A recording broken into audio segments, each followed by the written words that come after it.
Class 9 English, The Little Girl from the Beehive. Good morning, children. Today we are going to start our classes after a long break of summer holidays. So we are all prepared and geared up for the class ahead. As a first class after the break, we are going to do a short story by Katherine Mansfield. The real name, the full name of whom is Kathleen Mansfield Beauchamp. Let me tell you a little about the writer. Katherine Mansfield was born on 14th October 1888 in New Zealand, and she died on 9th January 1923 of tuberculosis in France. She died very young, at the age of 34, and in most of our stories, we find a great conflict of the mind of the characters in the story. Katherine Mansfield is considered as a modernist writer. Now, what do I mean by modernist writer? Mansfield is not a romantic writer. She is not in a dream world, but she wants to take us readers to the reality of life. And what kind of reality? The harsh reality of life. So you will find a lot of conflict of the mind, psychological conflict in the story of the little girl.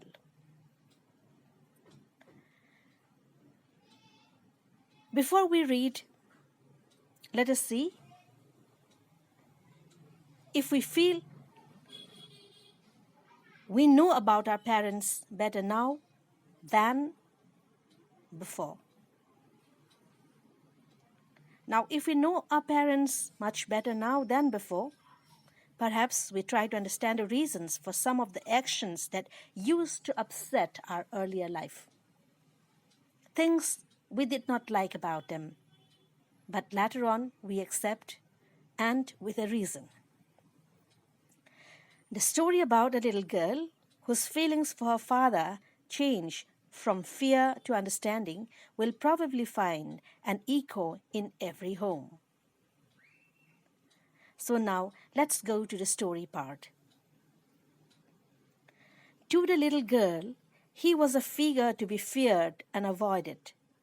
Look at the starting of the story. To the little girl, he was a figure to be feared and avoided. We have a he here. We are being introduced to one he.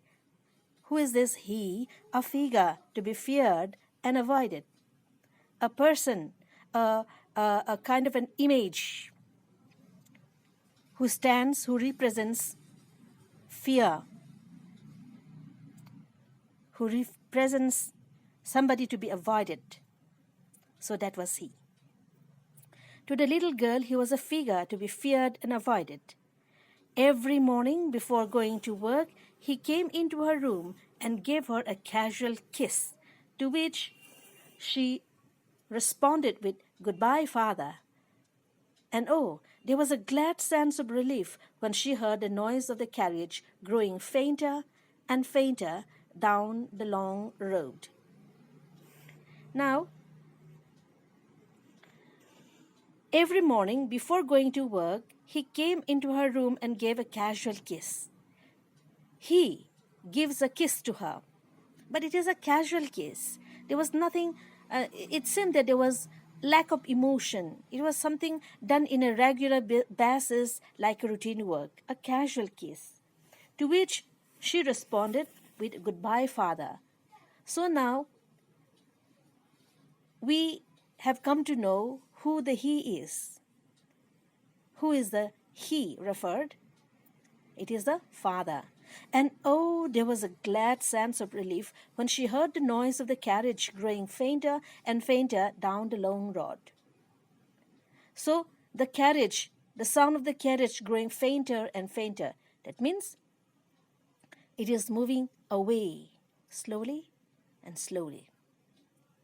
And the noise is growing fainter and fainter.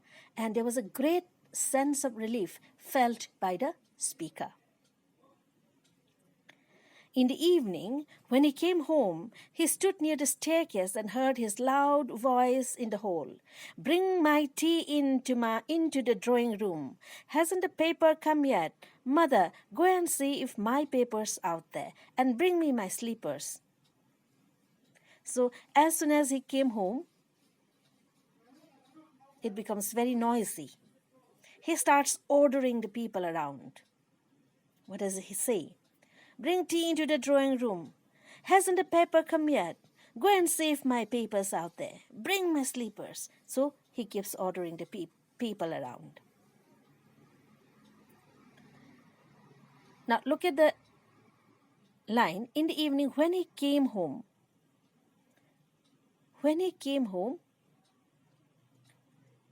she stood near the staircase and heard his loud voice in the hall. Now, don't you see that this is a regular routine, a routine work? This is something done almost every day. She stood near the staircase and heard his loud voice in the hall, and he will start ordering the people. Now, let's go over to the next lines and see something. Kezia, mother would call to her. "If you're a good girl, you can come down and take off father's boots." Slowly, the girl would slip down the stairs, more slowly, still across the hall, and push open the drawing room door. Now, there is a change in the structure of the sentence. You will notice here that the word would is here. Kezia, mother would call to her. "If you're a good girl, you can come down and take off father's boots." Slowly, the girl would slip down the stairs. Now, there is a repeated use of would. Now, this would suggests, what does it suggest? It suggests that this is a habitual action. This action is done repeatedly. It's a habit. It's a habitual action. So, for some habitual action of the past, you use the word would. So, what I would like you children to do is to find out certain lines where you could use the word would instead of the words that is used in the text. Let me go to the previous paragraph. In the evening, he came home and stood near the staircase and heard his loud voice in the hall. Now, in these lines, I'm sure you could replace "when he came home, she stood near the staircase." Instead of the past, "she stood near the staircase," one could also use the word would, because this is a regular routine of a habitual action of the little girl when the father comes back. She would stand near the staircase. We can replace it. She would stand instead of stood. Okay? So like this, as we read along, please try to find lines which could be replaced by would. Right.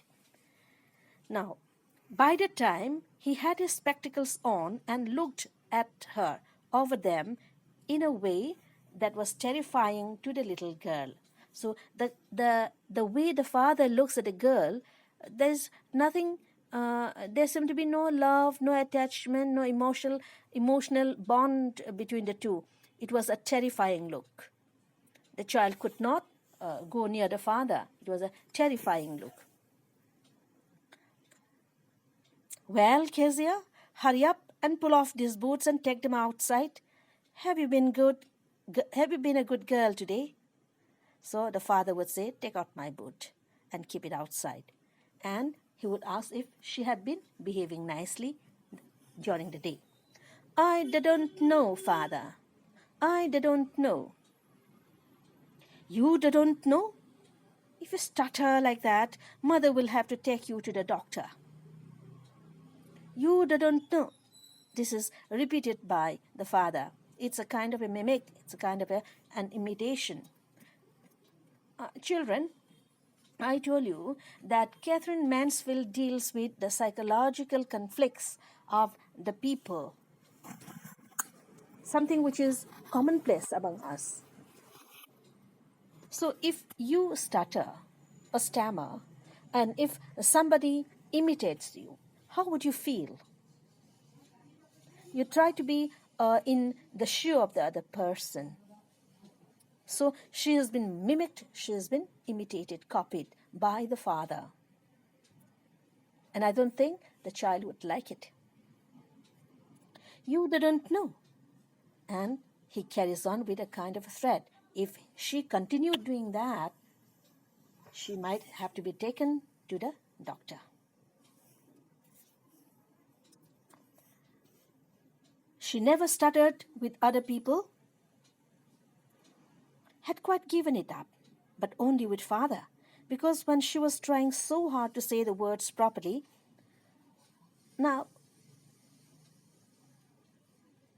only with the father, only in front of the father she stuttered. The hard irony is that even if you stutter or stammer in front of other people out of nervousness or lack of confidence, at least in front of a father you should not do it. You don't normally do it because you are confident and in front of your father, and you know what you are saying, and you know that your father is there to support you. But this is not the case with Kezia. In front of other people, she would not stutter, nor stammer, but in front of the father. She never stuttered with other people, had quite given it up, but only with father, because when she was trying so hard to say, because then she was trying so hard to say the words properly. What's the matter? What are you looking so wretched about? Mother, I wish you taught this child not to appear on the brink of suicide. Now here, look at the language of the father. The father's language. Mother, I wish you taught this child. I wish you taught this, as if the child did not belong to him. I wish you taught this child not to appear on the brink of suicide. That means Kezia is looking so nervous and so,